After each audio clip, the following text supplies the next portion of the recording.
These guys are ridiculous. These guys are ridiculous. Now, how about them damn Celtics? And we are back with another episode of How About Them Celtics. Sam and I are here recording Tuesday, March 19th for the bulk of the episode. We're going to have the Celtics-Bucks recap in here as well. We'll be recording after that game. And you guys will be hearing this on Thursday, so the game will have happened last night. A reminder before we jump into everything to leave a like on the video if you're watching on YouTube. It helps us out a lot. And subscribe to the channel. Both things are very free. Free for you. Just click the button. Just scroll down and click the button. We'd appreciate it. Wait till that changes. And if you are listening on podcast platforms, Now that's happening. make sure just to follow want to humble you, make you think about it. I don't even think that's a thing. But make sure you to do like Patreon stuff. I guess, yeah. If you true. wanted. Technically, we could put all our stuff on OnlyFans. That'd be actually a little funny. You could. You just upload videos of us doing pods. I don't think that'd be great for our growth. Make sure to follow this pods on Apple and Spotify. If that's where you listen, leave us 5 stars. We'd appreciate it. And comment on the video what's popping for a chance to win a $10 Incognito gift card and sign up for Prize Picks and use code CLNS at checkout. Get some deposit matching there. All right, let's jump into the recap of the Celtics-Bucks game. All right, we are here after Celtics-Bucks. Celtics took home a win. Came down to the wire a bit more than it should have. Kind of like the first game at TD Garden. Pretty similar, I would say.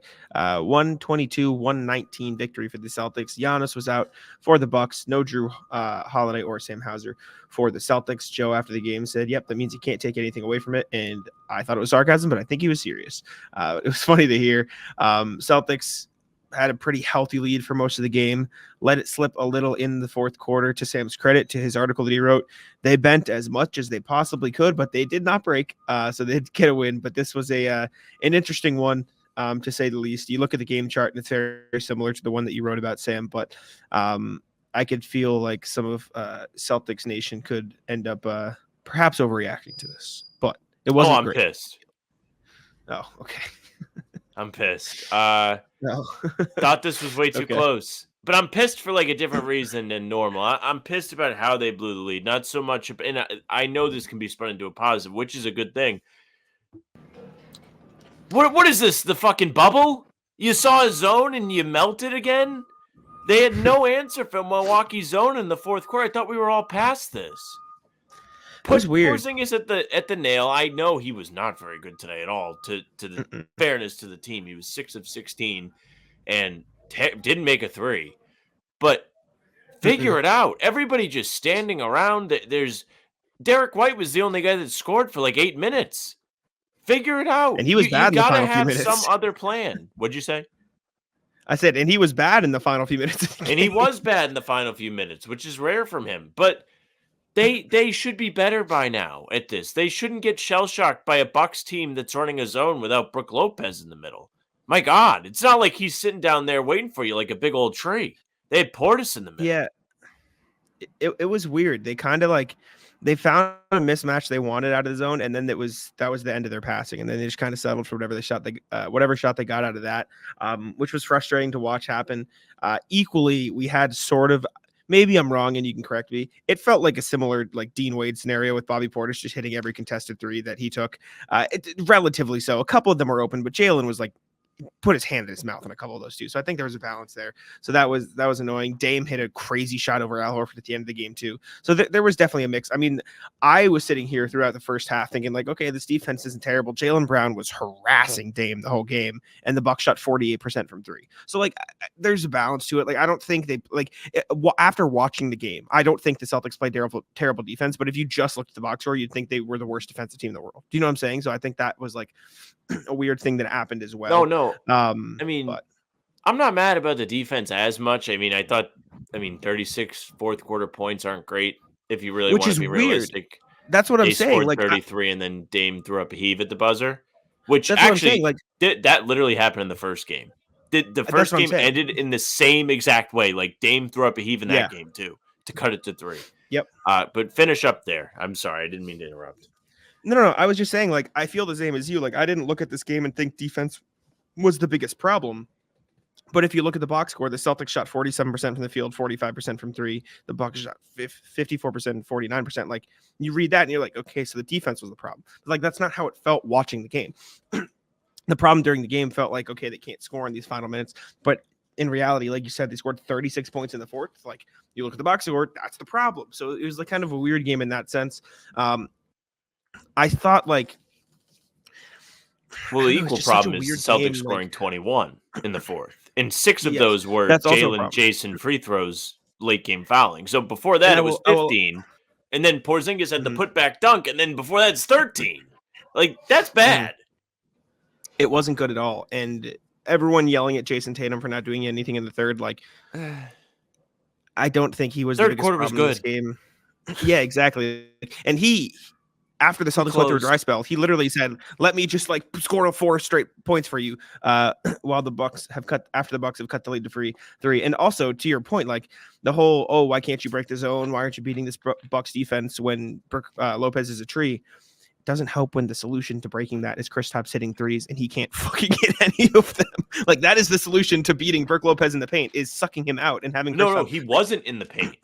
That's why it was so confusing. It was Portis that they had low.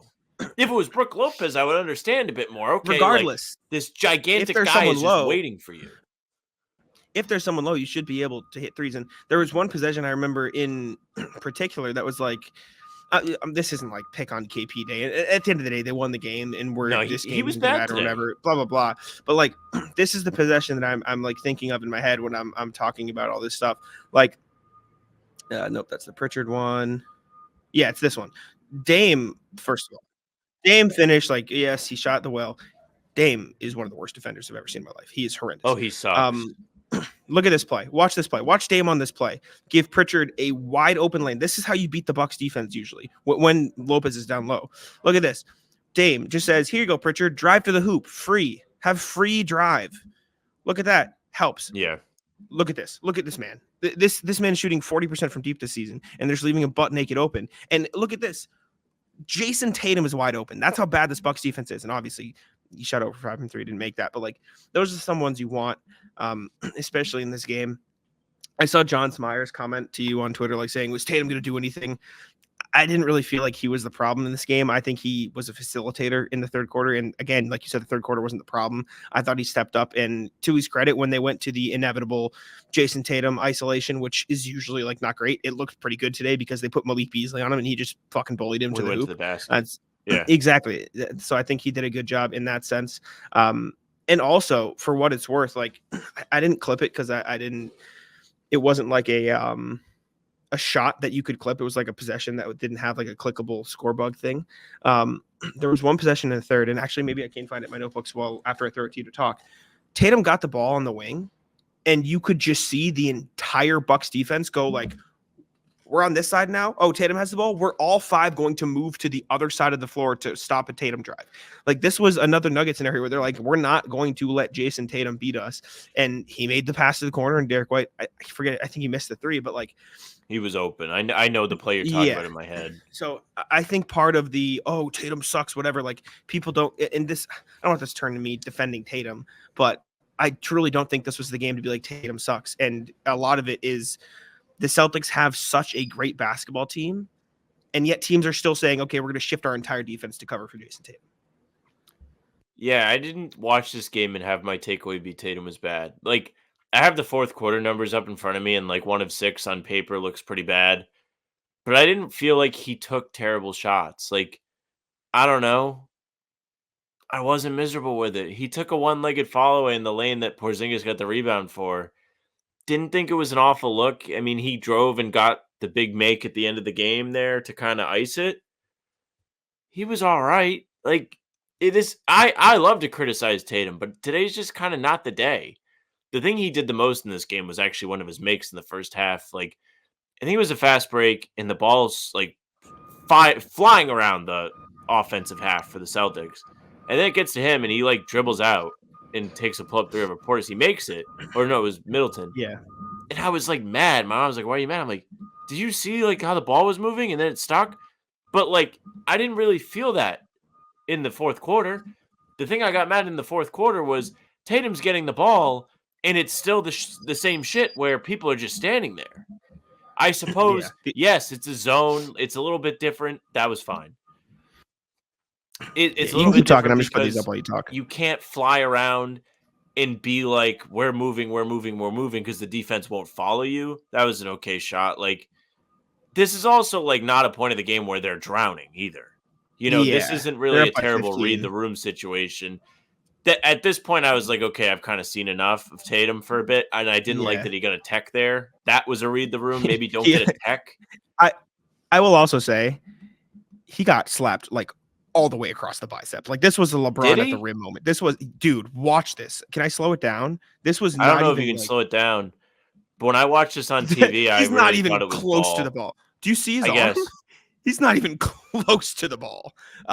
Just to like, I guess give Tatum a little Rewatching bit. it looks like he got fouled, but the sound, like people were Yeah. like, I heard the slap. I was like, I don't know. It kind of sounded like ball. Yeah, he's not even close to the ball. That's all bicep. It's Tatum's too big because his bicep sounds like ball. Yeah, I guess so. Mhm. This was like, I didn't love that, but there was not that much time left on the shot clock, and they got the offensive Yeah. rebound. This was bad, And that was by a the way. horseshit call. Yeah, that was terrible as well. I discovered in this game that I really don't like Dame. Dame plays like such a rat fuck where he's just looking to draw any ticky-tack foul that he can possibly draw. Mhm. Didn't like Yeah. the flop on the Horford drive. The guy doesn't play a lick of Mhm. defense. All he does is try and foul bait around the three-point line. He does make some incredible step backs. Like, he's very talented, but some of the shit he was trying to pull in this game was frustrating to watch. Like, that's an okay shot. And Yeah. it rubs off on like the rest of the Bucks. Like Middleton did the Embiid thing where he got a rebound and fell and got a foul from it. You don't really see this around the league. Middleton flopped on one as well. Like he was flopping a bunch of them. And for what it's worth, like Dame sold. They had a real chance to win this game, and Dame's final shot was a contested layup over the fucking That was a good leaping Jaylen good Brown. defensive possession though from Jaylen. I thought Jaylen It was was really great. good on that drive.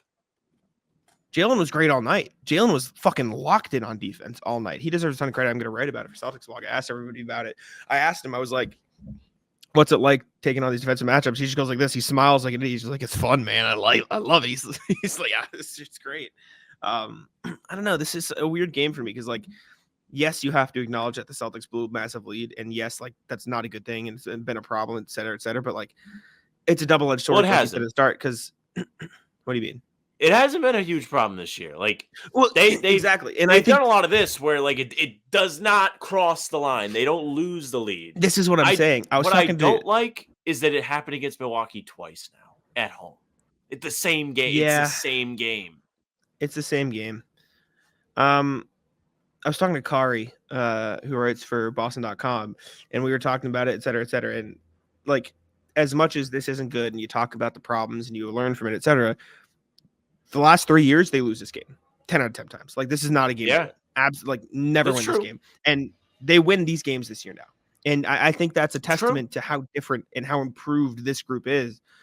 Even though when it's ugly, they can still pull out wins. Because last year's team, the whole narrative was, if it's not a blowout, you're not going to win the game. And I think the big storyline with this team this year is people are trying to make it that again because they're blowing a lot of teams out. And they're like, oh, look at, they lost the Nuggets twice. That Cavs game they blew. But like, we're just amplifying the few times it's happened. Like, it doesn't really happen that often anymore. They're usually sticking in it like this. And I know you wrote about it too. And again, I feel like the commenters are just going to be all pissy and mad, but I don't really care. Like, this is our pod. We can say our own opinion. It really does feel like for the Celtics to even be close to losing, everything has to go right for the other team and everything has to go wrong for this. Like Bobby Portis, I'm sorry. Like, we can watch these threes. I know maybe like one or two of them are open. Jaylen played some fucking damn good defense on the other ones. Like, I can't, I'm not going to sit here and like say like, oh, he was wide open. They just disregarded Bobby Portis. There was like a couple where I thought maybe Kristaps should have done a better job closing out like that. That's my one thing maybe, but I really don't think the Bobby Portis one was, oh, they completely lost him. Like, that's the Celtics fault. Like, Jaylen was in his fucking mouth on the 2 threes he made in that fourth quarter. Like, the last, we'll watch his 4 shots in the last 4 minutes, but yeah, I'll let you. Yeah. They left him for one of these after he made a couple. Let's see this one. That was a floater. I mean, he was kind of open. Porzingis played help. I think that was kind of what they wanted out of that possession. This one, is this the same possession? Oh, no, this might be okay. No, this wasn't it. Jaylen closed out pretty well. He just made it. He chased him, like, yeah. And then I remember that one he closed out on. Oh, these are only makes, right? Yeah, those are the only threes. He only took 3 threes in this game. Like I feel like everyone's like, oh, he barraged from 3. He took 3 threes this whole game. So And there was one after the one that you just played where he Yeah. was the most open of all of those shots, And he missed. This Wait. was horrendous. Pull this up. This was I it was lost my Kristaps. shit at the TV. I This was is like, what oh, I'm saying. maybe guard him. Yes, I was the same way. I'm like, Kristaps, what are we doing? Hello? And he missed that one, of course. They lucked out on that, huh? But That's how it Like, felt I like don't Jamal know. Murray was in the first Nuggets game. Like he was just making the contested ones Sure. and missed the open ones. Football season may be over, but the action on the floor is heating up. Whether it's a tournament season or the fight for a playoff home court, there's no shortage of high-stakes basketball moments this time of year. Get in on the excitement with Prize Picks, America's #1 fantasy sports app, where you can turn your hoops knowledge into serious cash. Testing my skills on Prize Picks this season is the most exciting way to play daily fantasy sports. If you have the skills, you can turn $10 into $1,000 with just a few taps. Prize Picks is really simple to play, and I can make my picks and submit my entry in less than 60 seconds. Download the app today and use code CLNS for a first deposit match up to $100. Use the code CLNS for the first deposit match up to $100. Pick more, pick less. It's that easy. I didn't feel that, like, I wasn't mad at the defense. I was in like a get a stop mode a little bit, but like we just watched, I don't think they played awful defense on Bobby Portis. I think he's a better player than Dean Wade and deserves credit for that too. But Yes. like it's not like lightning striking. If the guy's going to make shots, you shouldn't be like jaw to the floor. The problem I had is they saw a zone and they looked haunted by a zone. And we haven't seen that all year. I don't know what was different today. Maybe it was just Porzingis is off. Maybe he's still getting his legs back underneath them. I think that's part of it, but I also think underratedly, like Drew has also been really good as a connector this year. And this isn't like It's true. Drew's not there. It's okay to crumble. Obviously, you got to be better than that. But Giannis is waiting in the paint instead of Bobby Portis. It's a little different too. Exactly. It's different on both sides. But I'm saying like I don't think it can go unsaid that like Drew Holiday is a great connector. So I think he definitely helps him sort of get out of those things. Exactly. Yes. But and he's a good leader. The Celtics, yeah, absolutely. The Celtics shot. I'm just looking at their fourth quarter shots, like to see 5 of 18, 27% or 28%, and 3 of 9 from 3. Pretty good on free throws. 8 of 10. Only misses were the 2 that Jalen missed back to back, which was brutal at the time. Those free throws were painful. Me and Noah were sitting up top and we're like, how many of these do we think he makes? And Noah goes, I think 1. And then we were like, oof. And we saw him go to the line the second time. We were both like head on hands. The second time I had Grant ready to go on Twitter. I was going to tweet the Grant pick if he missed him. He made them both. I'm going to make both. All right. Is there any more negative stuff you want to talk about? I'm trying to think. Like I truly it was so weird to me. Like I agree with you that the offense felt like the problem in this game late in the game, and I agree that it was, but that's not what the numbers say. What do you mean? In terms of like the Bucks shot like obscenely well in the fourth quarter, and so if you compare the Bucks red hot shooting numbers, like if you look at the box score, you wouldn't point at the offense in the game. Like you break it down to in the game quarter, overall, like, no. Celtics played good offense. I know, today. like, they did, and that's why the fourth quarter was most frustrating on that end because it's like, what the fuck happened? I agree, but I'm the saying wheels like came off. We're both sitting here saying like, oh, I think they played pretty good defense when even in the fourth quarter, especially the numbers like, well, the Bucks made all their shots. So I don't know. This is a weird game. I'm not going to react to it. I don't think you can. 54% from the field and 49% from 3. How many times they turn them over though? It felt like they forced Milwaukee to turn the ball over quite a bit. 14. It's pretty good. 14 is pretty. It's league average-ish. It's like 2 more than league average. Celtics had 9 turnovers today, if I'm not mistaken. I'm just saying, like the Bucks made all their shots. Is all I'm saying. Like so, if the you look Celtics at that also. All right, I'm gonna pull up the actual full game box score because I'm just looking at the fourth quarter numbers. Celtics also had 2 more offensive rebounds. They did get out rebounded overall. They shot poorly in the fourth short. Is all I'm saying. I'm just saying, like, if you just look at the box score, it looks like they played bad defense too. I don't know. I'm just saying, I don't think this was as much of a crapshoot overall as it felt like. It just, like you said, the zone broke them. And No, credit to Tatum for making some shots, and credit to them. I don't think anybody's saying that overall. They were up 18 points going in the fourth. I don't know who's commenting that they were bad throughout the entire game. I think the focus. No. Is I'm talking. Sorry, now I'm talking about the fourth quarter. Yes. Okay, that's all. What do you got? But Pritchard was great. Positive stuff. Pritchard. Yes. This is the Pritchard best game I've ever seen Payton Pritchard play. Payton Pritchard was inspired tonight. He was hustling. He had 2 offensive rebounds. Both of them were huge. He shot 7 of 11. He had the most unbelievable second quarter, or was it the first half I've just ever seen him play. Making big shots. He had Gallinari on him and just thought it was the funniest thing ever, and dribbled a bunch of times and hit a step back with his foot on the line. And he put a jolt of energy in the Celtics team like I have never seen. I am so happy with what we saw from Payton Pritchard today. I'm happy that Noah is vindicated after she tweeted that he could be an all-star, and people were really we were mean talking to about her. the whole game. Did you see my tweet? I saw a series of tweets from you. Just so impressive what we saw from Pritchard, and it's a no Giannis Bucks game, but it still felt like a big game. Like there was a big game feel to it. Throughout the first half, like when Pritchard was fired up, the crowd was fired up. It seemed like Pat Bev said something to him or did the too small to him, even though I'm pretty sure he did it to Cornette. He did it to Cornette, and after the game, Pritchard said, it pissed me off that he did that to my teammate. Yeah, and Pritchard like had a spark under him. I would love to see that in a playoff game. Yeah, this was my... Look at Randy Orton slithering. Watch out. That was my tweet. I tweeted Pritchard after reading this last night, and I quote tweeted. And then they got up. Thing. And then they got up, yes. Yeah, it just felt like a game. Oh, Pritchard, I didn't say anything about Pritchard. I guess I just showed the tweet. He rocked, dude. It was so sick. The rebounds, him getting hyped every possession.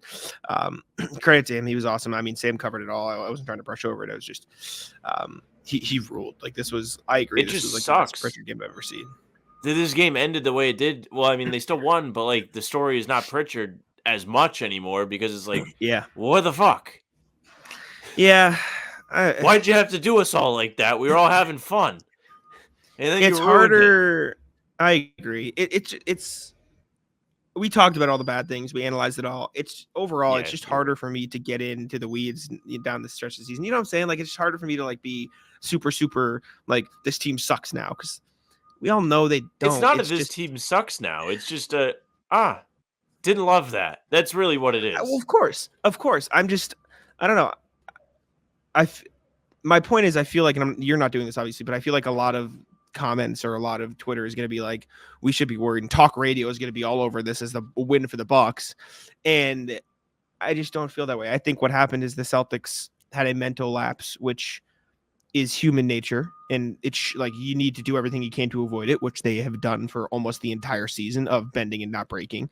And the Celtics did the thing where they're up a lot and they take their foot off the gas a little bit, which again, they haven't done for almost every single game this season.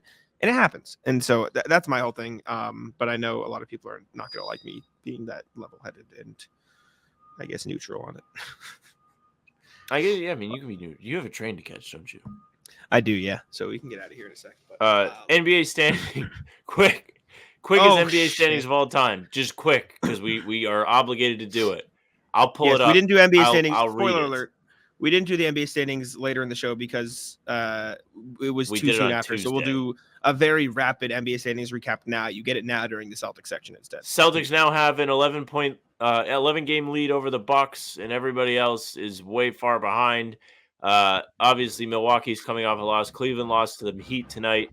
The Knicks have won 4 straight, 6-4 in their last 10. Magic won 4 straight, 8-2 in their last 10. Looking scary there. Philly is climbed out of the play-in. The play-in is now the Pacers, Heat, Bulls, and Hawks, who will likely all stay there. The bottom 9 and 10 is what I mean. And who gives a flying fuck about anybody but our Pistons, who have lost 4 straight, sadly. Western Conference, Thunder are looking hot. They won 3 in a row, 7-3 in the last 10. Nuggets, they beat Minnesota last night. Close game, 8-2 in their last 10. Timberwolves not dealing with Cat's injury well, 5-5. Clippers 5-5. Pelicans on a 3-game heater. They are chasing down the Clippers, only a half game behind them now. The Kings at 6, 7-3. Sick. The play-in is Adam Silver's wet dream.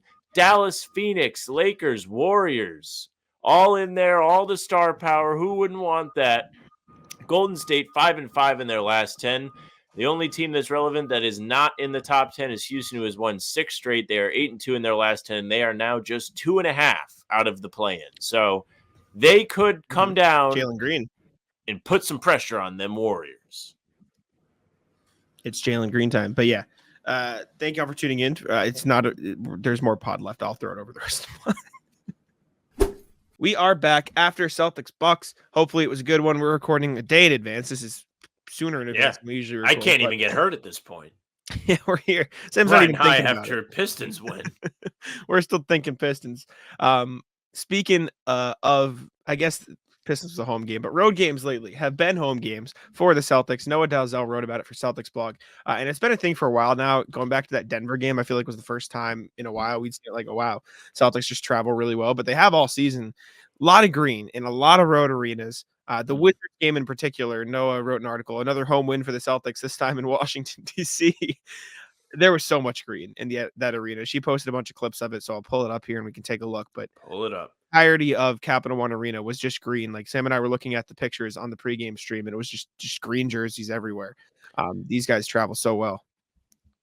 Now, my mom, none too pleased with what people are saying about the traveling fans on Sunday.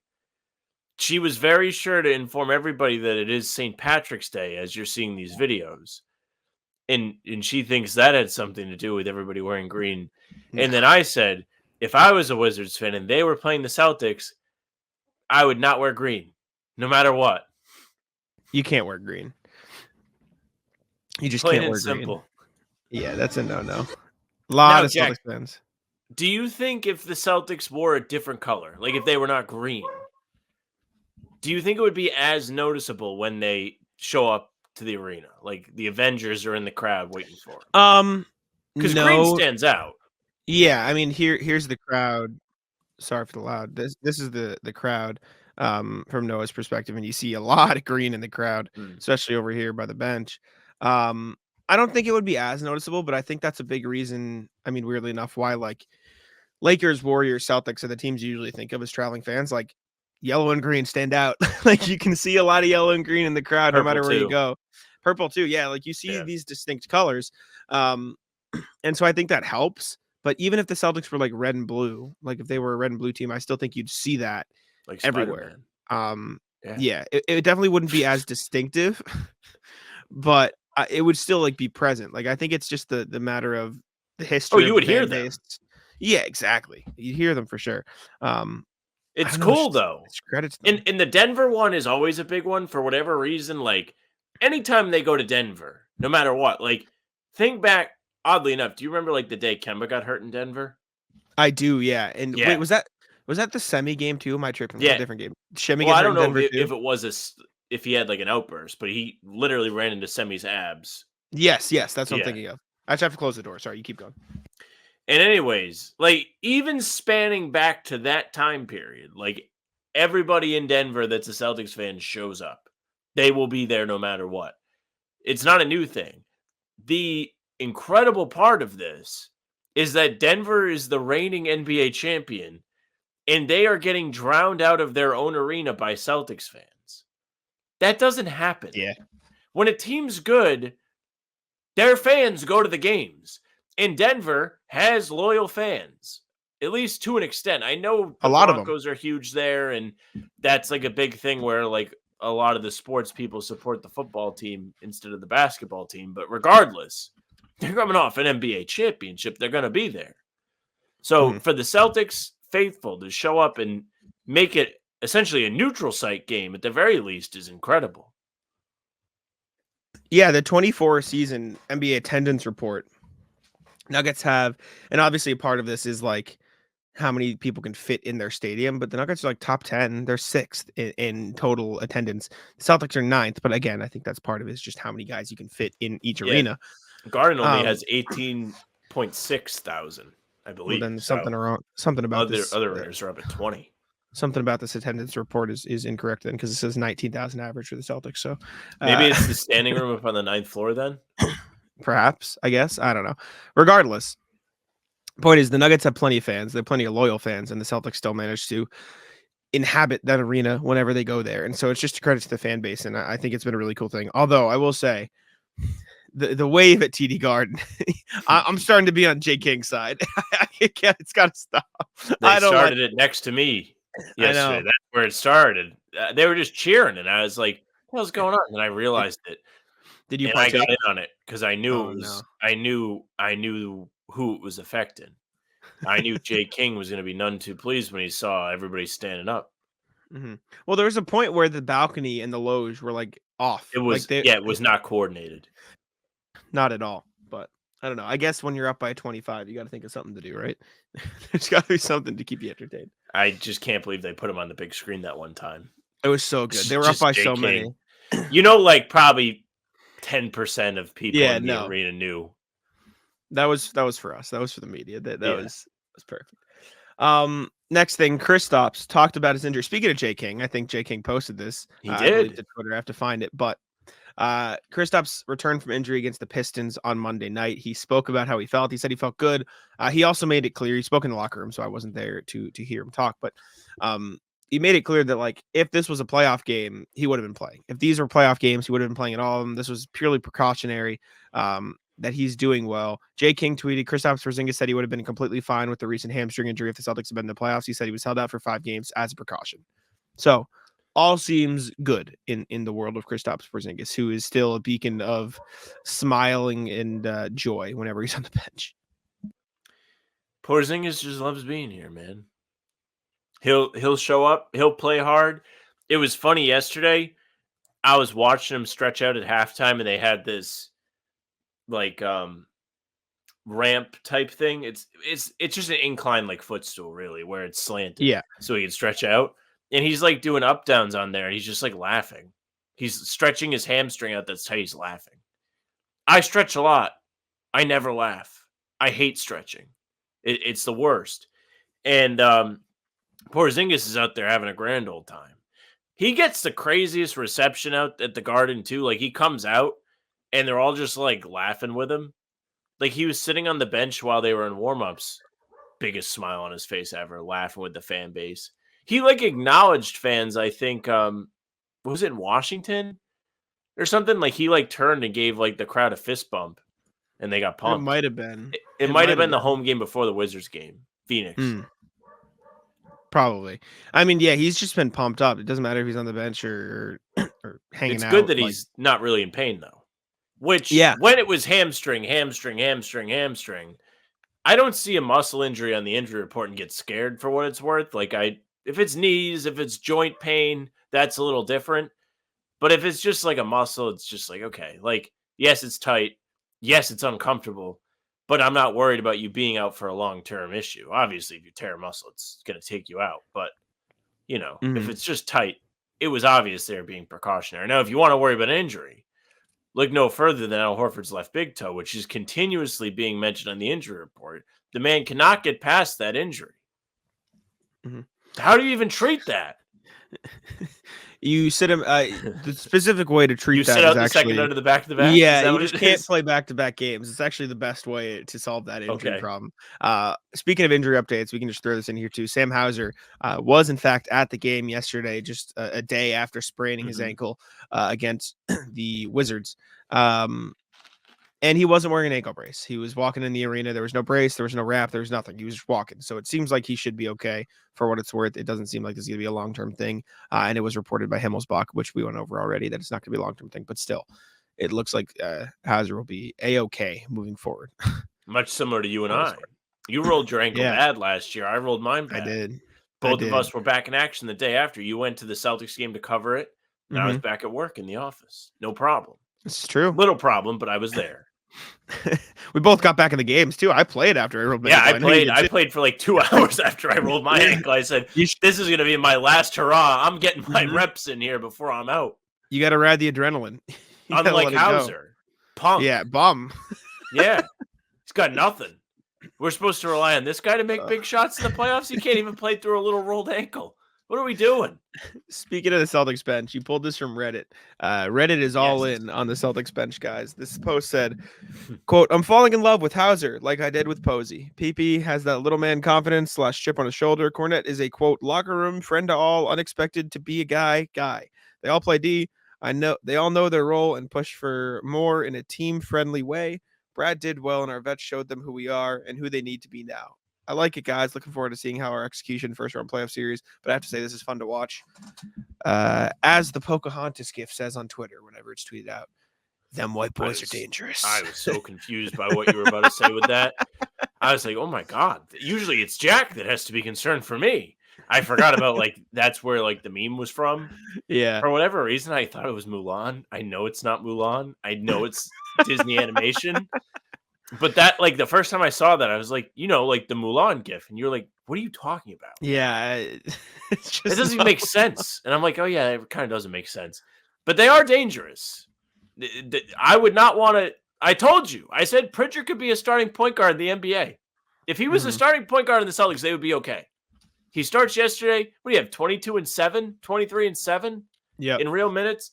Good for him. Hauser, of course, had the 10 3-pointer game on Sunday, and Luke Cornette continues to be the guy that just is way better than everybody thinks every single time. The Redditor here posted it perfectly. Locker room friend to all, unexpected to be a guy. Mm-hmm. Yeah, these white men are dangerous, man. Like it's funny. Wait till haha Svi gets joke, cooking. right? Yeah. Like it's all fun. Drew Pierce. Peterson too. Yeah. It's all a funny haha joke until you step back and realize, like, wait, these guys Until you're are playing like, against them. yeah, legitimately really, really good at what they do.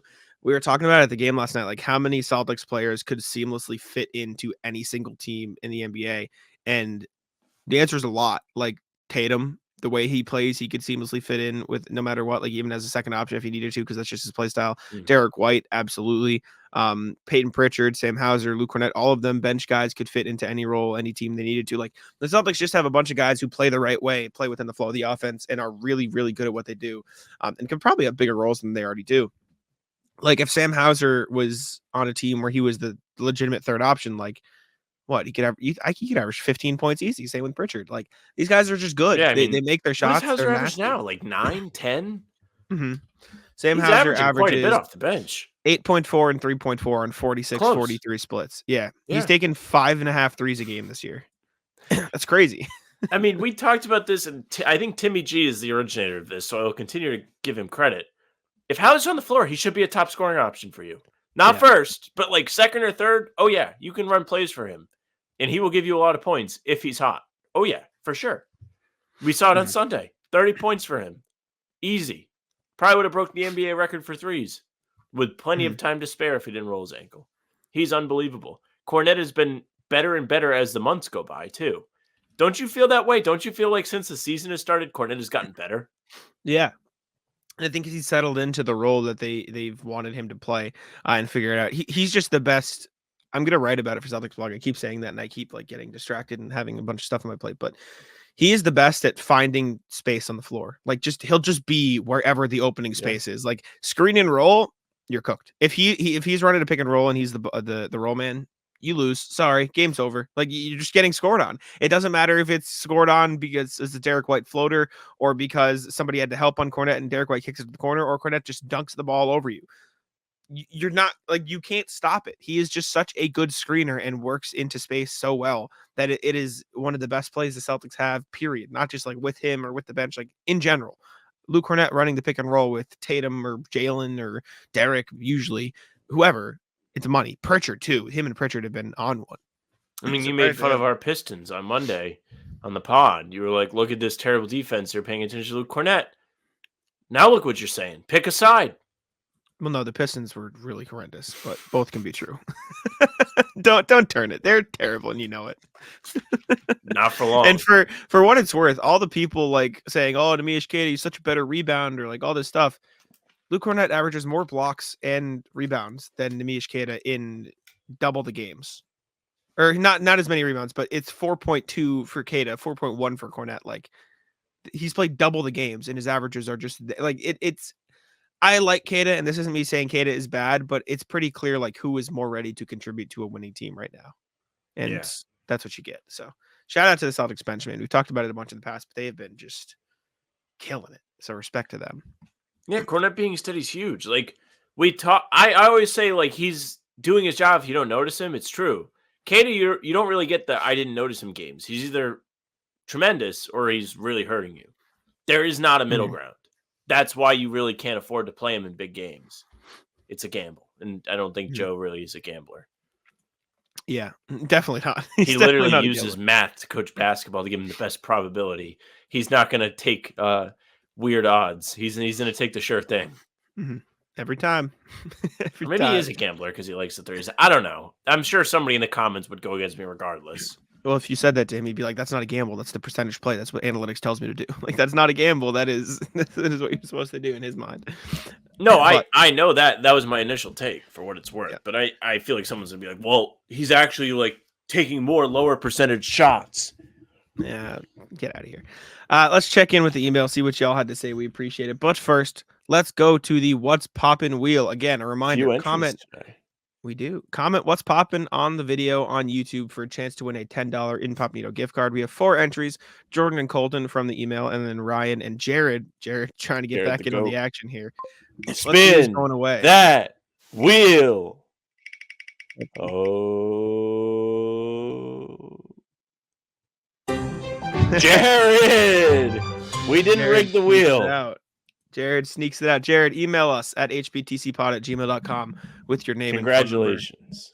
And phone number. Name and phone number will get you hooked up with some Incognito popcorn. Again, hbtcpod@gmail.com. Email us there. We appreciate you. Those of you that entered, enter again. Yeah, keep entering. You'll get there. You might get lucky and nobody will enter. All right. Email RJ. What's poppin'? Time keeps on passing into the future. Morning, guys. That's quite the exciting trivia match Monday morning. I think the lesson there was trust your shot. Shut up, RJ. One of the things that no one tells you about as you get older is that you can be talking with grown adults who know nothing about what happened 20 years ago because they were like 5 years old then. I'm not complaining about how the youth don't know anything or crap like that. Just acknowledging it's something that you stub your toe on every so often. Aside, speaking of toes, we need a hashtag Al Horford's left big toe to keep all of Celtics fandom updated on the most critical health component of the Celtics drive for banner 18. But I digress. 20 years ago, John Feinstein worked with Red Auerbach on a book titled Let Me Tell You a Story. It was about the lunches Red would hold at his favorite Chinese restaurant that included his brother, former Celtics players, and other guys Red wanted to chat with. It's a great read, and if you haven't picked it up, I cannot recommend it highly enough. It's available in print, audiobook, and e-reader formats. I cherish it because it was a present to my late mother got for me, and it reminds me as the time passes, all we have left and all we can leave for others is our stories. I think that's why I enjoy you more on show so much, along with folks like the team at First of the Floor, SJ Gabelli, Noah Dalzell, Drew Carter, Eddie House, just to name a few, because you share your stories about the Celtics and invite other folks to share theirs. Not to show off how cool you are, but it's such a neat thing to share with other people. Keep up the good work and read the book. It really is amazing. Be well, RJ, who has a fondness for Chinese food too. W. That's a good take. Red Auerbach, was he the first to say, get ready to learn Chinese, buddy? You never know. Get ready. I was sitting on that the whole time. I was just sitting here like waiting for my pitch to come. You're such a bum. But yeah, shout out. I'll have to check it out. Chinese food also. Sam, favorite Chinese food? Like, what do you order when you get Chinese food? Okay, so this is a good question. I am a fiend, and you're gonna hate this, for the chicken and broccoli like platter that comes. It's good. Why would I hate that? I like it sounds like a health bro meal, but it's not. I like beef and broccoli, but the same thing. It's good. It's so good. They have like the sauce. I do drain the sauce though, because I don't like it's in the liquid. I have some of it, but I don't want it like I don't want it to be a pool. I'm not trying to eat soup. That's the whole point. You like dip the broccoli in it. You get it soaked up the juices. No, but it comes already in it. Yeah, but so then it already has soaked. But you leave it in there, so I don't know. Okay, whatever. I know what you're saying. It does add to it. I'm a sesame chicken guy. Sesame chicken is very good. I am also an OG Chinese chicken fingers with fries. As a child, every single fries. Time. Up until you get the fries. They have good fries. Up until I was like 23. I don't know if Chinese I've chicken fingers ever seen. I don't know if I've ever seen a Chinese food place serve fries. So you might have gotten the one. I think more Chinese restaurants have fries than you think. You just probably don't know that they have fries because you're not looking to order fries from a Chinese restaurant. Exactly. Next one. Colton Flat, hashtag Monday Night League Pass. Hey, Jack and That's Sam, I got right. tickets to next Monday's Hawks game on League Pass. You think Tatum's going to sit that one too? Going to be super disappointed if so. Also, would you guys rather they use Walsh and Emi or bring back Isaiah in the 15th spot? Also, super crazy that Little Debbie's bracket didn't have the Devil's Squares in it. And you guys should definitely try Long John Silver's. They have great chicken strips. Thanks for the entertaining pod, Colton. All right, lot of stuff to break down here. First, do you think Tatum's going to set that one out? Yes, thank you, Colton. First, thank you. Do you think Tatum's going to set that out? I don't think so. I think he'll play. I don't think he and for what it's worth, I don't think he wanted to sit out on Monday either. I don't think they're playing a back-to-back next week. Yeah. So if I had to guess, I'd say he'd play. Would you rather use Walsh and Emi or bring back Isaiah? Well, Jordan Walsh is on a roster spot. He's not a two-way player, so he's already on the 14-man roster. I'd rather Isaiah than Emi. I've come back around on that point. So I'm in. We've talked about this before. And then, do you know the Devil's Squares? I don't know the Devil's Squares. I don't know. But for what it's worth, we didn't make that. We have a website that just has a bunch of brackets we pick from them. So don't blame us. These are good. I do know these. Yeah. Oh, yeah, that is good. Huh? Yeah, that's like the cupcake, but as a square. Yeah, those should have been on there. And then Long John Silver's. They don't know if probably they have do. any. They probably do have great chicken strips, but I think the more important thing to note here is that if you're branding your restaurant as a fish place and the best thing somebody can say about you is they have good chicken strips, probably need to be better. That or you just have priorities. Like, chicken is the top food. Like, chicken, don't miss. If you have chicken, they will come. This is true. Maybe they're just trying to cover their bases. For what it's worth, these do look like the Chinese chicken strips, like Long John Silver. Do they? Look at these. Pull them up. Look like Chinese. They do look like them, yeah. And the Chinese chicken strips are fire. They're good. I wasn't bashing them. It was just maybe I'll get that today. Now I'm ready to learn Chinese. Relearn. Check it out.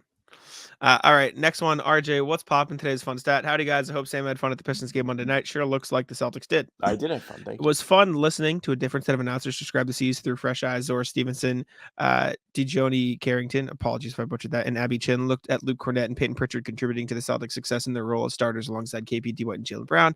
I enjoyed hearing their accomplishments talked about as simply good basketball.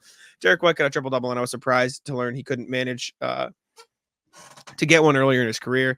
I'm confident it won't be his last. Fun fact, with the 25-point victory over the Pistons, the Celtics now have more 20-point wins for the season, 15, than they have total losses. Be well, RJ, who is looking forward to the Sun Sparks game in August too. I didn't realize that is an insane stat.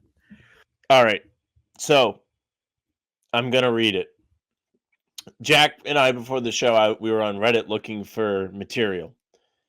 And I did find this anecdote that I did not hear on Sunday because Jack and I were at our game. We didn't have the broadcast on. So, obviously, in preparation for yesterday's all-female broadcast team, Abby Chin was chatting with Drew Carter and Scal on the Wizards broadcast. Now, this is how it's broken down. The caption, did anyone else hear or get video of Drew Carter's hilarious advice to Abby Chin during the Wizards game? Drew and the White Mamba were taking subtle digs at each other. We're going to start again. Drew and the White Mamba taking subtle digs at each other all the time is comedic gold. Scal, Drew, and Abby were talking in anticipation about last night's all-female broadcast, I think during the third quarter of the Wizards game, and Abby seemed somewhat nervous to be doing color commentary for the first time in her career, which I'm pretty sure is not true. I'm pretty sure she's done it on the radio at the very least. So Scal said something supportive like, you just got to be you because everybody loves Abby and there will be no problem. Abby said, thanks, Scal. And it was almost gross how sweet the moment was. She seemed genuinely touched by Scal's reassurance, which is nice. W Scal. And then Drew says, yeah, Abby, you just got to dye your hair red and say 2 for 1 at the end of every quarter. I read this out loud to Jack without having read it, and I cracked up when I read that line. W Drew Carter. He is a man of culture. I love Drew Carter. He's so funny, man. He's he brings a different element to the broadcast. I think the Celtics really got a good one. Mm-hmm. He's great. Shout out Drew Carter. He's a beast. All right. Last email from Jordan Caulfield, which I'm I will cover your information so you don't get doxxed, Jordan. Jack highlights his information. Well, just so I remember to. Thank you, Jordan, for emailing, and I will. Hey, make sure everybody. people- yeah. Hold up. Blog info. Okay, Jordan email says, "What's popping, y'all? I realized recently the C's did their trade deadline deals with Blazers and Grizzlies. Both teams they did the big deals with in the offseason. Is there history of trade relationships? / should we expect to see more deals between these franchises, or is it just a coincidence? Best, Jordan or This is a good question. Caulfield. There is a page for it. Are you familiar with the page? No, I'm not familiar with the page, but I was like going to share some knowledge that I had from like history. So like I feel like this is definitely a real thing in the NBA where you have like trusted front offices that you're willing to work with. For example, I know the Celtics and Spurs have done several like just salary dump type things / Derek White came to the Celtics over the last couple of years. Like they gave them Vonleh for literally cash considerations just to get off the contract. So I think Brad and Pop have a pretty good rapport with each other. Now, what is this page? Yeah, Is so it a tracker? Basketball Reference has a page that tells you every trade every team has ever done with every other team, and it tells you how many there are. Oh my gosh. So yeah, you can see who has done how many trades with what. From the looks of it, Denver OKC is 15. That is the most I see off the dome. I see a 16. Golden State and Atlanta. Detroit and Atlanta have done 18 total trades. For the Celtics, they have done the most trades ever with the Thunder, 13. They've done 11 with Detroit, 10 with Cleveland, 10 with Memphis. Never have done a trade. Sorry, that's just themselves. They've only done one trade ever with Chicago. Really? Yep. Can you name it? Yeah, can you? Yes. Daniel Tice. Daniel Tice, yeah. Daniel Tice Lakers. is the only trade they've ever done. Curious how many they've done with the Lakers. Where are they? Yeah. What is it? Celtics 4? have done 3 trades with the 3. Lakers. Would you like to see them? Would you like to guess them? Do you know what they are? Right, I like to guess them. Mm-hmm. I feel like one of these is recent. The most recent one was 2004. So no. One of them is Chris Mim. Or no? Yes. Chris Mim, Jermaine Jones, and Chucky Atkins went to the Lakers for Rick Fox and Gary Payton. Rick Fox came back? Lakers traded Rick Fox and Gary Payton and a pick to the Celtics for Chucky Atkins, Jermaine Jones, and Chris Mim. Do you know who that pick became? It's somebody significant too. It's like Mr. Rajon Rondo. Yeah, I knew it was significant. I was right. I was half right. The other ones, Lakers traded Tony Battie to the Celtics for Travis Knight. The other one, Lakers traded Don Chaney, Kermit Washington, and a first to the Celtics for Charlie Scott. So, and fun fact, before the Celtics did their trade a couple years ago, they had never made a trade with the Spurs until 2022.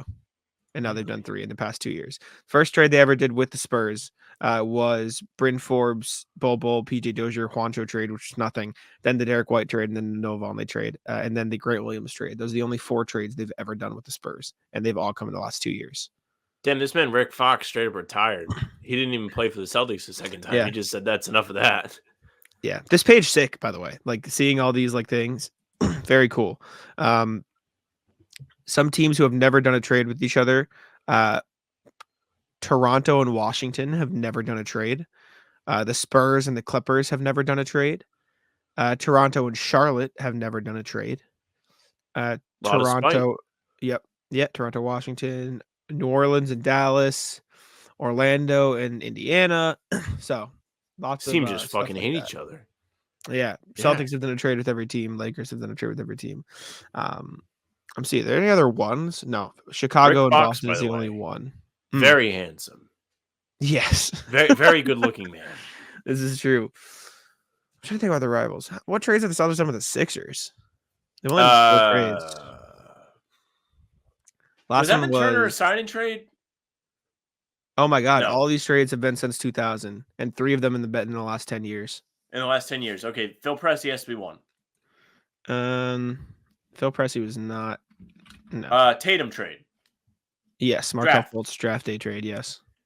How many of these should I actually know? 3. You should know all of them. Tatum, except for 2001 was Roshan McLeod in the first for Jerome Moiso, so you wouldn't get that. Okay, but so every other one you should know.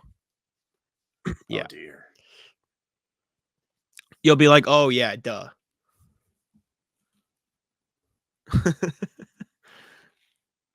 Not Muscala. I'm just trying to think of guys that played on both teams. This is gonna be really bad. Give me like another 30 seconds, or like don't think slowly that way like for make one of me them. stupid. Don't think that way for one of them. Don't think that way for one of them. Yeah. As in Tatum never played for the Sixers, but that was still a trade. Oh, Mm-hmm. Tybalt. Yeah, Tybalt, Carson Edwards trade. The last one you should have gotten first. This is you're going to be like, oh, duh, I'm a moron, big moron. Don't tell me.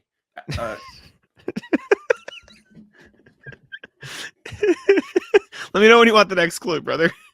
Give me a clue. Yeah, don't tell me though. Well, it happened very recently.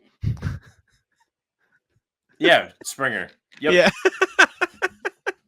My clue is going to be it happened a month ago. All right. Let's be done with the email section. It happens. It happens. Do we want to save the NBA standings check-in for after tomorrow? Yes. Do it briefly then. All right. Just do it briefly. Yeah, just because we're going to give you the same standings check-in as we did yesterday.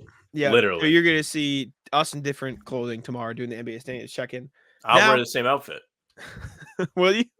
Maybe Probably not. But now we can go over and check out LeBron's comment. So, Sam, you pulled this up. We were talking about this before the pod and decided to talk about it on the pod. So, would you like to break down what's going on here?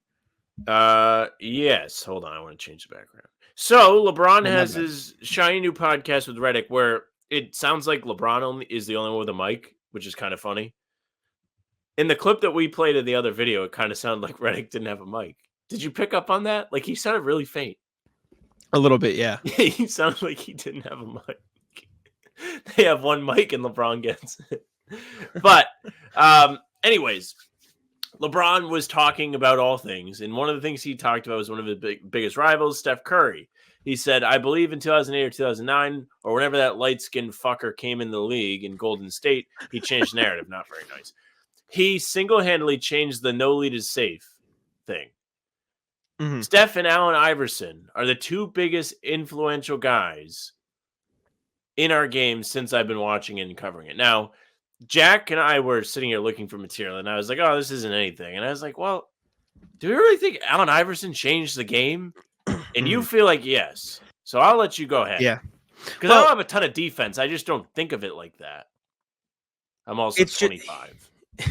I mean, I didn't get a chance to watch him closely either, but just the way he plays the game is he was Steph Curry before Steph Curry in a way. And it's not the same because he wasn't there jacking threes, and that's what everyone thinks like, oh, that's Steph Curry.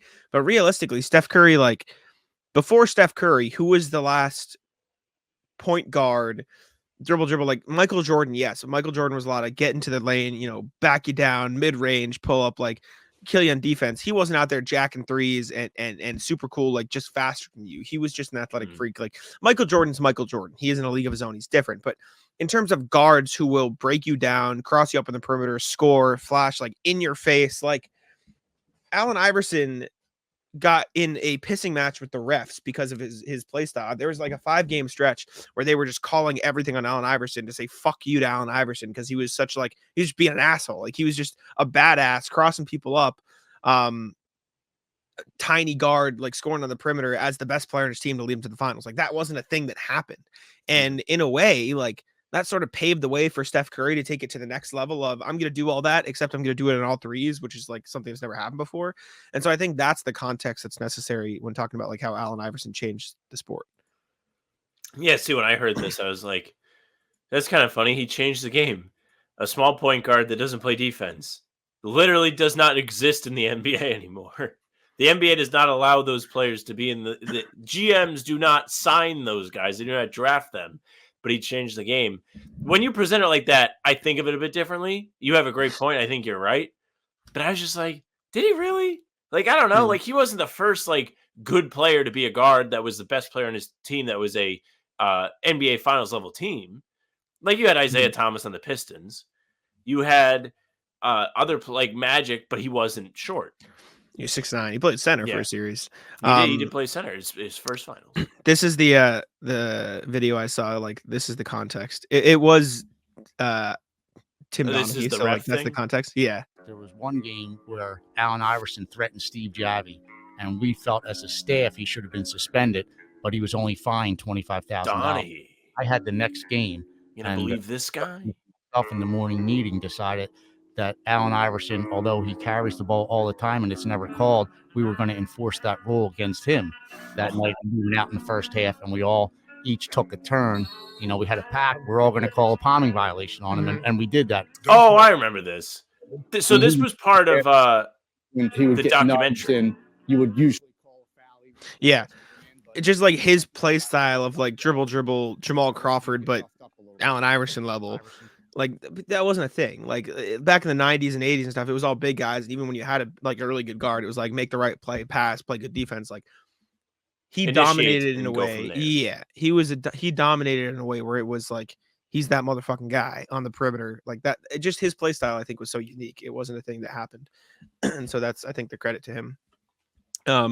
Just a Sam blind also spot for me. Really bad. Yeah, I mean, I didn't get to watch it either, but I just know and like Yeah. I don't know the context. But also while we're talking about LeBron briefly, Sam, I saw you tweet the Did you like the tweet? the worst guy You you get a know kick out makes of a it? great point.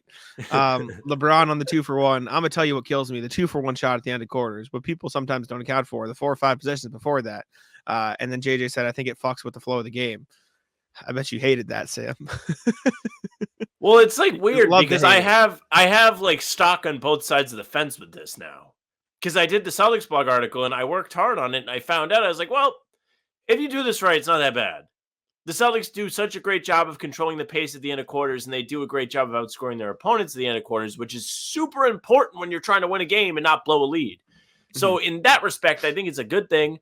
I think the Celtics do a decent job at it. I think the Celtics could work to improve it, work to come up with better motions, better sets to where they're not just getting tough threes in these situations, and you can actually score more frequently. But on the other end of it, it looks stupid. A lot of the time, it looks stupid. A lot of the time, you're looking at these shots and you're like, this is awful. There's a reason why I was so frustrated by the 2-for-1 that I decided to put in, I don't remember how many words I did on it, a lot of words about the 2-for-1, a lot of hours watching tape and be like, is this good or bad for the Celtics? Let's take a look. And sadly, LeBron makes a good point. Like, yeah, maybe you don't have to do it every single time if things are not going well and you need a basket. Like, you don't want to sacrifice, hey, we really need a basket to stop this run, but we really could get 2 shots at a basket. Like, no. And then all of the buildup to it could be supplementary chaos too, because you're trying to, 3 for 2, 4 for 3, etc. Yeah, I know what you mean. Yeah. Tough look. Yeah, for worst person makes a good point. Next thing, we're gonna react to some dunks right now because Anthony Edwards and Jalen Johnson just decided to murder people last night. So first one, Anthony Edwards, which is perhaps the best dunk of the last decade, like Since Anthony Edwards did another dunk. He dunked on Nabe. Yeah, that one. But yeah, let's take a look at Anthony Edwards. Just like send John Collins to the shadow realm. Did not score. This is a play. This is a play. Another Because you'll see here, John Collins borderline gets a concussion from this. Oh my god, dude! This is attempt in that first half. disgusting. Another turnover for Utah. Edwards gets it. Holy shit!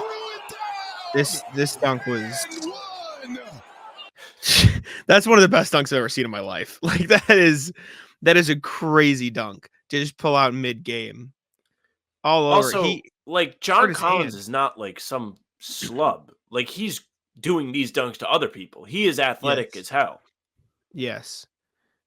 Anthony Edwards dislocated or hurt his finger from the force with which he dunked the ball and hit the rim. Like I thought people were saying it was like the Dwight Howard dunk where he throws it. He doesn't even hit the rim. I don't know. We can watch again real quick, but I just know. No, he hit the rim. He got that all the way there.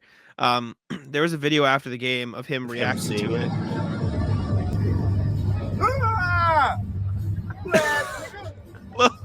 Oh no! That was the best dunk of my career. You got some good ones. Is he live on TV? He dislocated his finger. Yeah, he's live on TV. Oh no! That's so gross, man. He's so sick. That's one of the best dunks I've ever seen. And then Jalen Johnson. Do you see this dunk too? Yeah, I saw this one.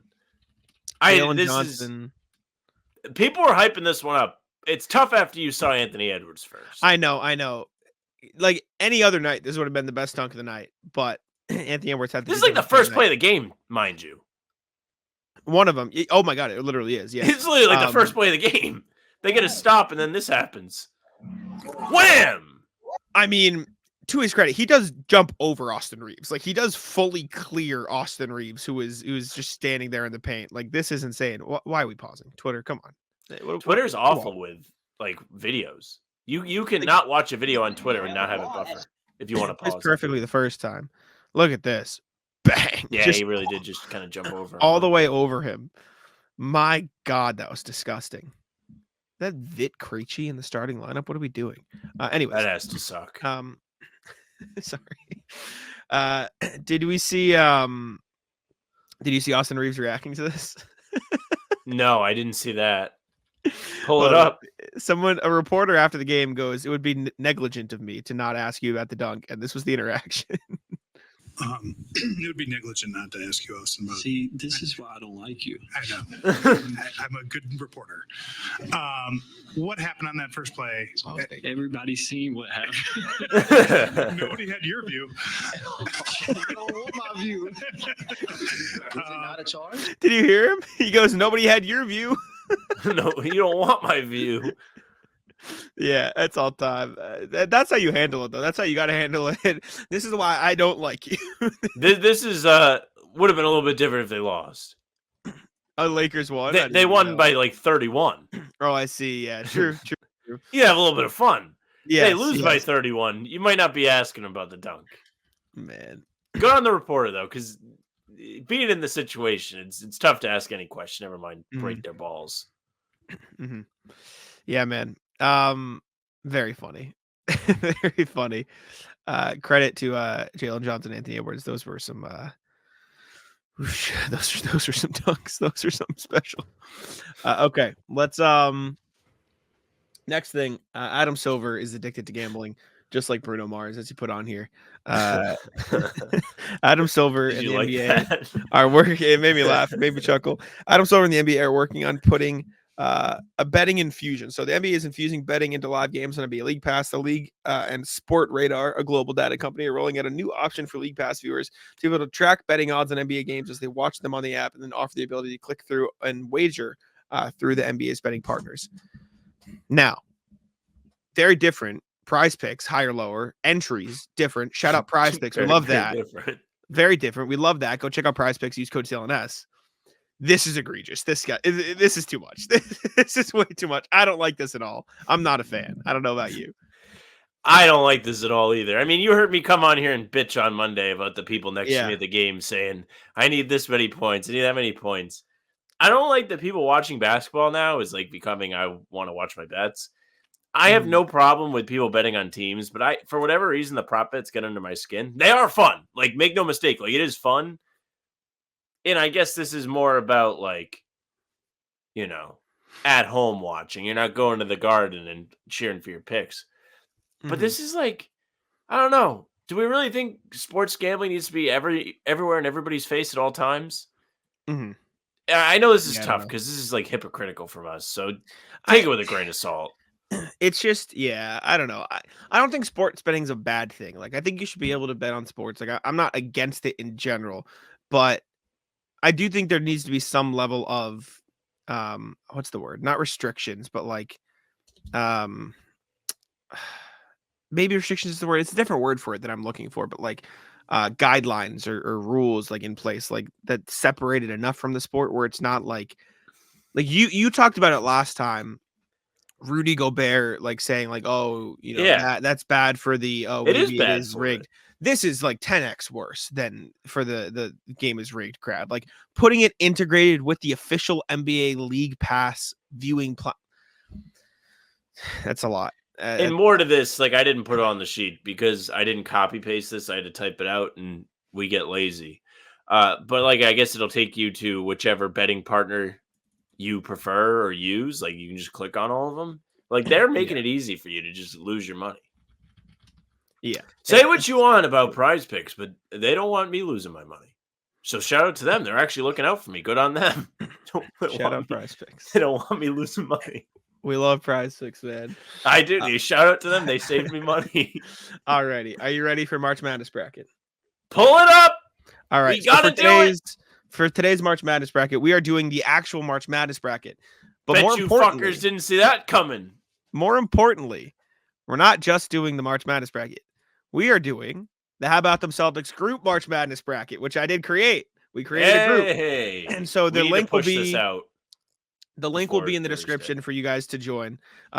We'll say it on the pregame too, which I feel like will be a better place for us to promote it because people will be like actively watching and looking at it. But if you'd like to join, it is a public group. It's just How About Them Celtics. The logo is this little rocket right here because it's literally the only green logo I could find on here. They don't let you do a logo like fantasy football? No, look, like I'm trying to like add one, but you just have to choose from their stupid logos. Really? I can't find anything. I was gonna do. Should I do the raccoon instead because it's a rat? It's close thing to the rat they got. You do Thanos. It's the green. Well, the green is Celtics. Just look at the green. I believe it's public. Yep, it's public. So there's nothing like no password, anything required. It is wait, locked members. Oh yeah, we'll lock it so you can't join after the first game because that's unfair. But it's a public group, no password, no nothing. Just join up. It's How About Them Celtics. Anyone can join. So if you're watching this now, join up. Name it so we know you, or like name your bracket. You know, like for RJ, name it RJ bracket. Or for your Joey Spatula, like so you know who. Yeah, if you're in our chat all the time, let us know it's you. Come hang out. But we'll do one on the pod. You and I can do our individual ones too, but this will be like the official pod one. Okay. So we'll do our bracket. Let's rock. Right. Let's go through these. Do our brackets and see what we got. So UConn versus Stetson. UConn. I don't know. That boy Hurley. You know about Hurley, Jack? You know about Hurley being a URI coach? I know in my day of it. Yeah. Yeah. We walked the same campus. I don't even know if he was there when I was actually at URI, but you did. He was here. Okay. FAU versus Northwestern. Now, for context, Sam and I don't know shit. At least I don't know shit. I'll speak for you. I don't really know shit. Anything. I know FAU made a really big run last year. I will take that tournament experience and put them through over Northwestern, who I have not heard a thing about this year. That was going to be my logic as well. San Diego State versus UAB. San Diego State also made a big run last year, right? They made it to the finals. They were in the final game against UConn, right? Did they make the final? I think they were in the final four. I don't know if they made they might have lost. I think to UConn they beat FAU. Semi. I thought they beat FAU in the finals. Final four. Let me look at this. Is how well our knowledge goes. Yeah, this is bad. I'm pretty sure it was San Diego State in the finals. Yeah, San Diego State lost to UConn in the finals. They beat Florida. Yeah, Florida Atlantic in the finals. Okay. Yes. All right. Yeah. So I'll go State as well. I think that's pretty safe. Next one, Auburn versus Yale. I know Yale just beat Brown on like a big buzzer beater, like a really close game. It was devastating for me. Did I talk about this? No. Did you bet on Brown? Or is just no? So I'm Brown adjacent. Well, effectively, Rhode Island, yes. Well, Kalen goes there. Well, yeah. Med school. So I was rooting for them. But they lost. Mm-hmm. They choked. They missed a free throw and then gave up a wide open layup. Devastating loss. I was excited. I was like, Rhode Island's going to be represented in the tournament this year. I love that. And instead, no, they were not. But it's probably better for the conference, low-key, to be honest with you. I know Princeton lost, which sucks because I think they were actually like kind of decent. People are talking up Princeton, and they're just not going to be in now. So, yeah, Auburn is brutal. I will say the team I'm most upset to not be in is Indiana State with Kareem Abdul-Jabbar. I am also upset with the Larry Bird. They got snubbed too. I heard they got really snubbed. Like I heard they were supposed to be like actually good this year. Everybody got snubbed. Hey, San Diego State. I was going to say Auburn. Yeah. What do you think? Auburn. Okay. BYU versus Duquesne. I know nothing, but we got to start picking some upsets eventually. So do we just go Duquesne or do we go respect to Danny Ainge? We can't pick all scratch. That's lame. We don't have to start here, but it's up to you. People are talking about Duquesne. I'm in on Duquesne. Fuck it. Put them through. I like upsets. I like a healthy amount of upsets, man. Can you make us no, because then the thing in the middle doesn't work. Can you make us what? Bigger? I was going to say smaller because I can't see the bottom corners of the bracket. I mean, I can still make it smaller, and the other thing will just be in the middle of the screen. That's All fine. right, that's fine. Yeah, here. I'll put us in the corners. Hold up. We Okay. have Illinois against Morehead State. Mm-hmm. That we did. Illinois, who won the Big Ten. Mm-hmm. That they did. So that is much better. They're going to beat Morehead State. Okay. Fine with me. I'm in Washington State versus Drake. I know nothing, but 7-10 matchup. Washington State. I don't have faith in. I don't know. Drake's cooler name. Okay. I think Drake. Go ahead. Iowa State versus South Dakota State. What do we think? Iowa State. It's a good team. Okay. From what I understand, Iowa State's good. Now, Sam. First time ever we don't have to do one side at a time. Houston versus Longwood. Now, before you pick Houston, I have Houston's something. Supposed to win the entire thing, by the way. Go on. I have something to present to you. So, I bookmarked it on Twitter just so I could do this bit. Every single year since 2017, I think it is. Every tournament since 2021, so the last 3 years, a top 2 seed has lost in the first round to a team with a phallic / euphemistic name. In 2021, Ohio State lost to Oral Roberts. Mm-hmm. In 2022, Kentucky lost to St. Peter's. And in 2023, Purdue lost to Farley Dickinson. Houston is playing Longwood. I'm rolling with Houston. I'll have to pick Longwood in my own bracket, but we can go with Houston here. I had to present the evidence. I had to present it. I had to run it by you. Nebraska versus Texas A&M. I don't want to pick all 8 seeds, so I would like to pick Texas A&M. That is my only thing. That is all I've got for you. See, I watched both these teams play on Saturday. Mm-hmm. Nebraska looked good. Both of these teams blew leads. Nebraska was dominating against Illinois, and A&M was dominating against Florida, and they both lost. So I really I'm not going to fight you on that. You go ahead.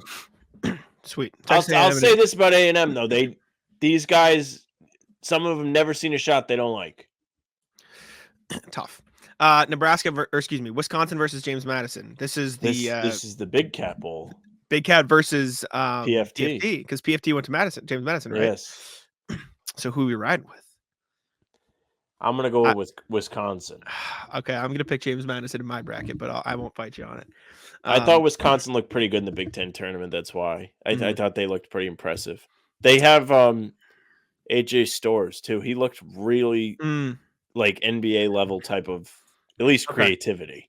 That's and athleticism. Okay. Duke versus Vermont. I think Duke wins, unfortunately. I think it's going to be Duke, too. I would like to see Vermont win. Me too. Shout out New England. Even though Vermont's fake New England. Sorry, Vermont people. Vermont is what they call them. Connecticut's more fake New England than Vermont. You watch your tongue. Connecticut. That is Rhode Island adjacent. Connecticut sucks. It's Massachusetts adjacent too. It sucks. I don't know. Eastern Connecticut it feels like Rhode Island. No, Connecticut. Mystic is fire. Texas Tech versus NC State. NC State just rolled through that tournament. I'm fine with that pick. Team. I feel like that's going to be the square pick is NC State. Yeah. Square pick meeting. Everyone's going to pick it.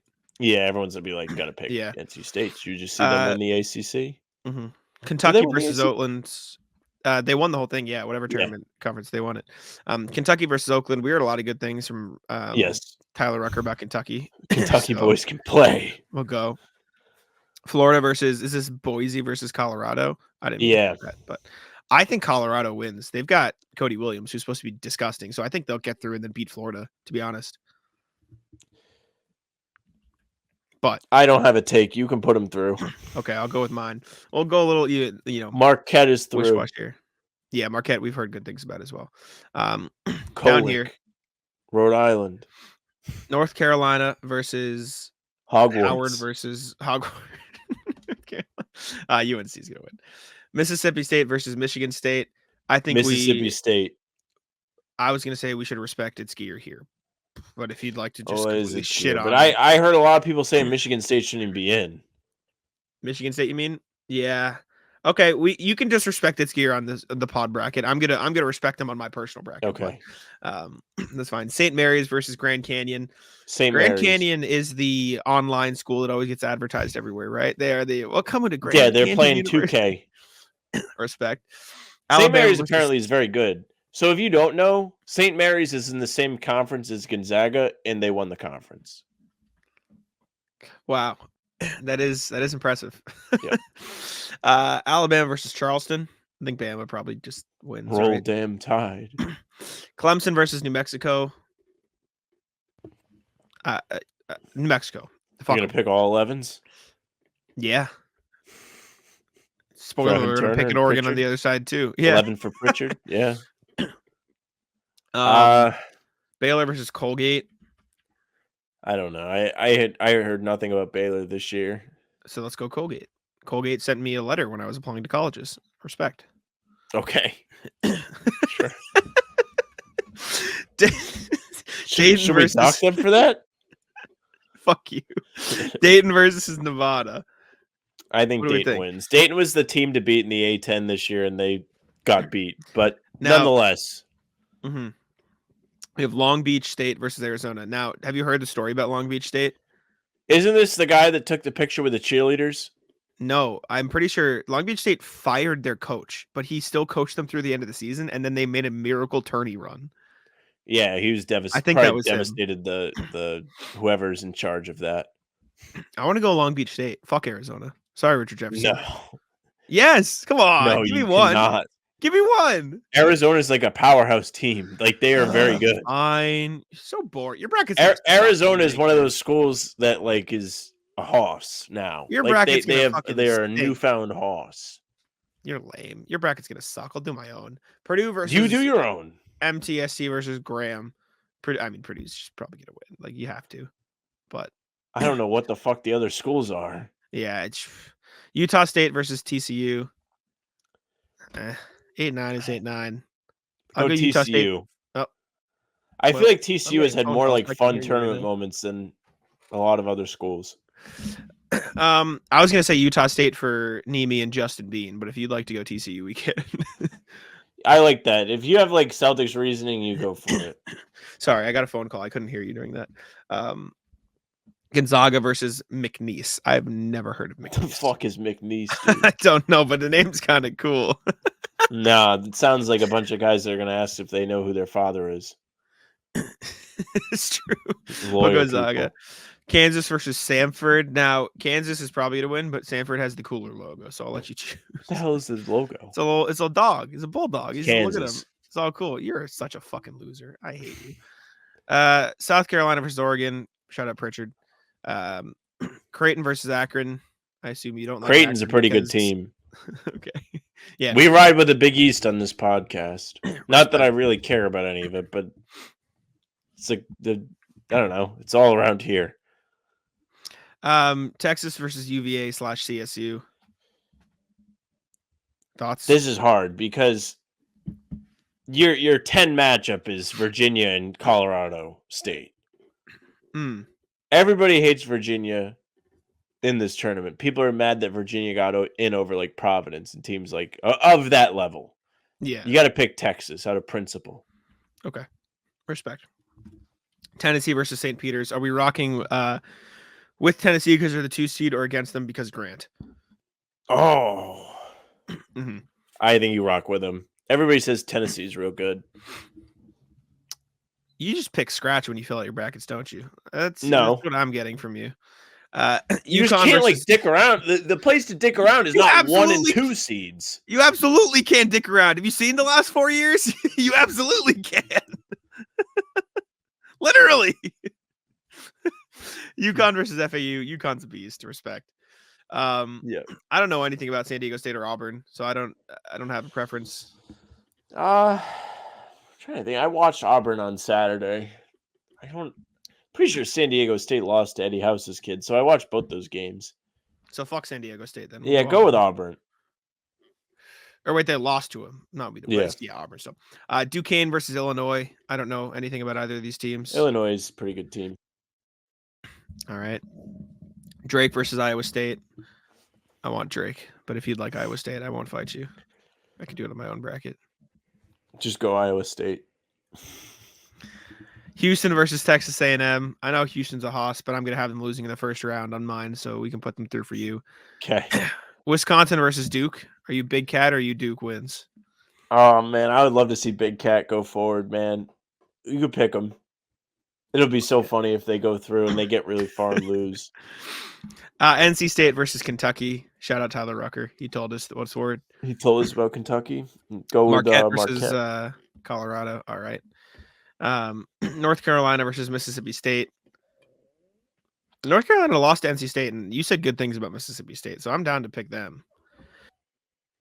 I didn't say good things. I just think Michigan State was a team that nobody thought should even be in the tournament. I see. It doesn't matter. I have no opinion. Put whoever your gut says. St. Mary's, Bama. I don't know either of these teams. Go with St. Mary's.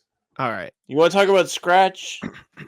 No more. Well, scratch no more, motherfucker. Your version of Risk here was a 5 seed over a 4 seed in one thing. You fucker. So don't try to act cool now that you said I have no opinion and I put the 8 seed through. You loser. New Mexico versus Colgate. I don't know anything about it. You got Eddie House's kid on that team. It's true. Dayton versus Zona. I know you said Zona's good, so I'll just put them through. Purdue versus Utah State. We got Nemi versus Zach Edey. You're going to get that Zach Edey whistle right in front of your face. All right. Free throw merchant goes through. Purdue time. Zaga versus Kansas. I don't know these teams. Just do Kansas. If Gonzaga isn't winning their conference, I don't know what to tell you. Oregon versus Creighton. I just know we love the Big East here, so I think we have to go Big Creighton. East, Creighton through. Texas, Tennessee. I don't know anything. I do Dalton Connect is on Tennessee, and he's supposedly nasty. Put him through. All right. Up top, UConn, Auburn. I think UConn's awesome. Illinois, Iowa State. Do that Illinois team. All right, we'll go Illinois. Houston, Wisconsin. I kind of just want to rock with Big Cat. I just kind of want to. Yeah, put him through. Put him through. Kentucky, Marquette. I think just shout out Tyler Rucker. Unless you like Tyler Kolek, because the Rhode Island guy. I forgot about that. Who do you want? Which Tyler do you want to roll with, Kolek or Rucker?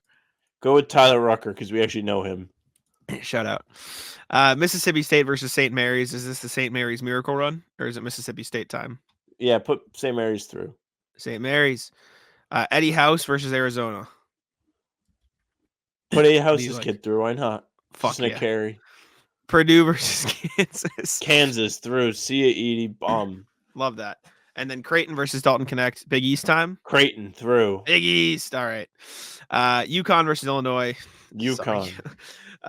Big Cat versus Tyler Rucker. Kentucky through. All righty. St. Mary's versus Eddie House's kid. St. Mary's. St. Mary's. Kansas versus Creighton. Big East. Kansas. Oh, Big East is done. Okay. UConn versus St. Mary's.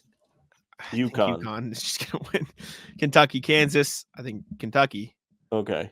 And then UConn wins. And then, yeah, agree. How many total points scored in the championship game? 73. Total? Both teams. Both teams. Combined. 107. 107. Wow, low scoring title game, according to Sam. All right. Submit bracket. Did you see the Big East championship? No, I did not. That's your answer. There we go. That is. It was 8 points in the first 11 minutes of the game total. That is the How About Them Celtics entry into this group. I hope it went through. Yeah. So this is going to be entered into that one. Can I name this bracket? Yeah, we'll do official. HBT, yeah, official HBTC bracket. There you go. That's what we got on this one. Okay. So again, make sure to enter into the How About Them Celtics one. It's just spelled right like this. You'll see the green rocket. It's public. Join up, and I'll put the link in the description. Winner will get something. We'll get a free merch. We'll give you a free sweatshirt or piece of merch when it comes out in the playoffs. All right. Or in Popnito. You can choose. We don't care. Yeah. If you don't want to wear our stuff, you go ahead. Time for the Ratless sandwich. Like to kick us off. Yeah. Rat list. Rat list is me for being naive enough to do so again. I am no longer saying yes to people that decide they would like to stretch when I'm using the stretching thing. It's just not happening anymore. That's your own fault now. Yeah. It is my own fault. I did it again today. I was about it. First of all, put my water bottle right next to it. I was over there and I'm like, okay, let me go over and grab my weights quick. And you bet your ass the 5 seconds I step away, someone comes walking over. And they like look around. And they're like, hey, are you using this? I'm like, you know what? You go ahead. Because I had to like do like a lifting set first. Yep. And must have been on there for 10, 15 minutes. Like only the people that I let go are the ones that are serious about stretching, which is like respect. Yes, you do need to stretch. And you told me yesterday you take 40 minutes to stretch. No, I do. But if I'm stretching in the gym, I don't do it all at once. What I'll do is I'll do one leg. I'll do my like lift or whatever I'm doing, and then I'll go back one leg. So I'm not just sitting on there at all times. Mm-hmm. But like, let's see. As much as I don't like to have it like used up for that much time, at least I know that person is using it properly. Because there are some people that go over there for like 30 seconds, just like they just fuck right off. So rat list to me. Yeah, it's your own fault. I will rat list the T per usual because they just shut the orange line down for a weekend or a week. They're just like, yeah, sorry, not working this week. We're not gonna put it, in use for this time period. And it doesn't affect me too much because I can just use the green line for the same purpose as I use the orange line. But it threw off my rhythm, and so I got to the green line station. I was just like, it's just I know how to get around, but it's just like different from what I'm so used to. It's just like annoying, and I was there. I left like 10 minutes later than I usually do. And it's not a big deal because I'm still super early for like pressers and stuff. But it's significant because it means I'm at the green line station trying to get on a train or orange line, whatever I am, at 4:50 instead of 4:30, which is all the people who leaving work and just everybody who's trying to get out. And so the trains are packed. I'm trying to get on. Ratless people who just don't fucking move on the train. There's a balance, right? So on the train, you either have to there's certain times when you should be moving. If people are getting on and off, get the fuck out of the doorway. I don't care if you yourself have to step out or you have to go in and take up the space that people who just got off are taking. Get the fuck out of the doorway so people can get on and off. Like, you're a moron. Also ratless the people who get up out of their seat and get ready to get off the train like way too early. Because you're just fucking up the day for everybody. You're just moving everybody out of the way. There's this you should get up when it is pulling into the station. Not as the doors are closing and you're leaving the previous station. What are you doing? Like, sit the fuck back down. Don't stand. And the worst are the people who stand up and hover in front of their seat so other people can't take their seat. They're just taking up more space. If you stand up, just walk towards the door at least. Yeah, fuck off. Yeah, people, it annoys me. Rat list is Kalen. So Kalen likes to play music on my phone when we drive, which is okay because in my car, it's kind of hard to connect to the speaker with Bluetooth. So like I just kind of leave my phone on there. All of a sudden, my daily playlists have like Nicki Minaj in it. I don't want to hear that. At least on my own. You use daily playlists? Yeah, I just use like whatever like the daily mix is. Like when I like do the show with you or whatever, I just throw on whatever. Or like if I'm going running, which so you get Nicki Minaj in the ear? Yeah, just skip. Nice. No? Okay, I don't think Minaj. All right, so my friend's Ryan, his brother Greg, came out with us, right, for St. Patrick's Day. And we get back after like a day of like hanging out, going out places, and we're all sitting around just like hanging out. We're playing a game, and I don't know how they were playing this game when we walked in. They're just playing Guess the Animal We're Thinking of. I don't know. Like, we're just all drunk. So somebody just thinks of an animal, and everyone turns around. Good job, buddy. Everyone just goes around the circle asking questions or guessing. And Greg is taking 10 years to ask his question or guess his animal, right? And we're at a point where like we know a bunch of stuff about it. And he goes, has anybody asked if it's a fish yet? And we're like, Greg, you should have been fucking listening, asking questions. And so we put him on a timer. And Brian starts the timer far too high. Brian goes, okay, everyone, let's put them down. 30, 29. Like, he starts counting down from 30 instead of like 5 or 10, like a normal amount. And it gets down. Greg waits the whole timer to ask his question. He uses all 30 seconds and he just goes, is it a fish? And we're just like, brother, and he goes, no, it's not a fucking fish. Like, dude, what the fuck are you doing? And everyone's just like, Jesus Christ. It's Ratless for taking all that time. You had all that time to think of a better question than is it a fish? And you just went with, is it a fish? It was not a fish for those wondering. It's not a fish. I forget what it was that round. Ratlist is ESPN. So I was watching TV today when I was on the stationary bike at the gym because my ankle. So I'm looking at, obviously, like, they don't have the sound on, and I'm looking at Get Up, what they have on the screen, and what it says will bewilder you, Jack. Are the 76ers with Joel Embiid the biggest threat to the Celtics in the East? Are you all right there? Have you never watched the playoffs the last couple years? You think Joel Embiid without conditioning is going to come back and be a force enough for the Sixers to beat the Celtics for the first time ever? Pretty much since 1982, the first time ever they're going to beat the Celtics with this Celtics team with Embiid with no conditioning is going to come back and beat them. You think so, Legler? You think so? I don't think so. If you asked me, I would say no. I would not say it's the 76ers. I'm not convinced the 76ers are going to get out of the play-in. Sure, they might lose to the Bulls. At this point. Yeah. They're really out of stuff to talk about nowadays, huh? How do we put together an hour show of nothing? But they're talking about, and we talk about the Celtics. We're like, are the Sixers the biggest threat? Probably not. Never. I don't think so. I don't think so. I think the bike, pick a few teams. Also rat list. That shit's a motherfucker. You ever do the bike? Yeah, like stationary bike, yeah. You ever, like, do it hard for a half hour? I got up off that damn thing and I could barely walk. My fucking quads were like jelly. It is a feeling, let me tell you that. Yeah. We got a bike in our living room that I used to use a decent amount, but I don't. You should do the bike on the pod. It's just the whole pod. You're on the bike. I want to get one of those ones for under your desk. You can buy like an under the desk, like where you're just using it. Rat list. I always want to do traffic, but it's just the same shit again. It just gets me every time. Like, it just makes me angry every time I'm driving places. I was driving up to the Garden yesterday, and I was like, I can't believe this. Everybody just started driving. All of a sudden, there's no traffic. Where did they all go? Just all of a sudden, no traffic. It's almost like just fucking drive and it'll be fixed. Yeah, just drive. Are you fucking stupid? Dude, that's what I'm saying.